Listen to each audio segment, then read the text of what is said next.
ఓం శ్రీ గురుభ్యో నమః. పితృదేవతల ఆశీర్వాదం పొందడం ఎలా?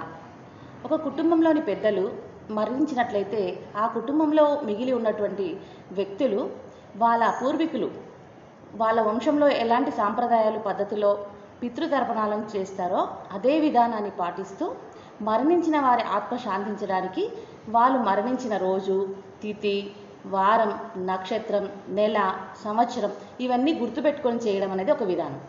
అలా కాకుండా తాతగారు, ముత్తాతగారు, తండ్రి గారు ఇలా చాలామంది మరణించినట్లయితే వాళ్ళందరికీ ఒక్కొక్కరికి ఒక్కొక్కసారి చేయలేనప్పుడు అందరికీ కలిపి ఒకేసారి చేసేదాన్నే ఈ మహాలయ అమావాస్య రోజు చేసినట్టయితే అందరి ఆత్మలు శాంతిస్తాయి.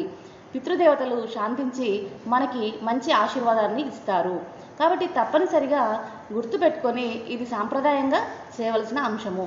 తెలిసి తెలియక ఇంతకుముందు చేయనట్టయినా కూడా కొత్తగా చేసే వాళ్ళు ఎవరైనా ఉన్నా పిండ ప్రదానం, తర్పణం చేయడంలో తప్పు లేదు.